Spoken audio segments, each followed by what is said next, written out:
Hey, this is Chris Chan, and recently people have been asking me this question. Chris, hey, what is your priority when it comes to property purchase?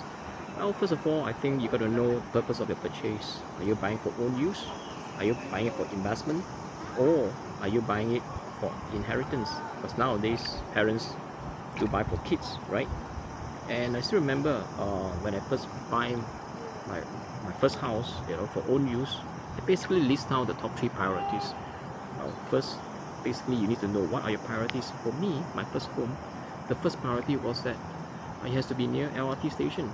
Number two, it has to meet my budget. And number three, basically, it has to be still within the KL city area. Right, so those are my top three priorities when I purchased my first home for own use. Okay, and as my family expands and as my kids are growing up, my priority changes, and now my priorities basically are different. My number one priority now is basically I want to have great facilities like what you're seeing here. There's a huge pool, there's a forest behind me, there's jungle trail, so I can spend a lot of great times with my kids as they're growing up. And my second priority is still budget, and number three, no longer is location. Currently where I'm staying, from my workplace, probably 20 over kilometer, I can still accept it.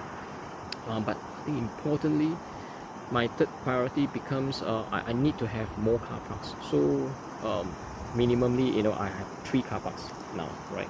So as my kids are growing up, later on as they are driving, I need to have more car parks. Okay, so those are my top three priorities. So what would be your priority when you come to purchasing your own properties?